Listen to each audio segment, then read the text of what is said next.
Ang DSWD kinilalang katapangan ni Liza Soberano sa pagbabahagi ng kanyang childhood trauma. Brigada Sheila Matibag, ibrigada mo. Brigada Live Report.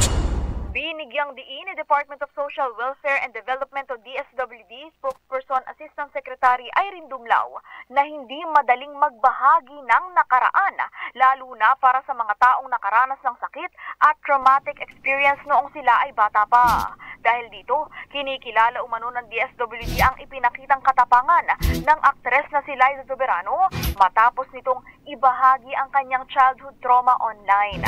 Iginagalang din daw ng ahensya ang mga taong lumalantad at nagbabahagi ng kanilang kwento kahit na mahirap itong gawin. Ayon kay Dumlao, ang mga istoryang ito ay nagbubukas ng mga mahalagang usapin upang ang mga karanasang ito ay hindi na magbigay kahulugan sa mga buhay ng susunod na henerasyon. Mababatid na sa isang podcast, ibinunyag ni Liza ang mga pang-aabusong natamo niya mula sa kamay ng kanyang foster parent habang nakatira ito sa Amerika. In the heart of changing lives, ako si Brigada Sheila Matibag ng 15.1 Brigada News FM Manila. The Music News Authority. Ang bahaging ito ay hatid sa atin ng PowerCell Soya Coffee. Masarap araw-arawin.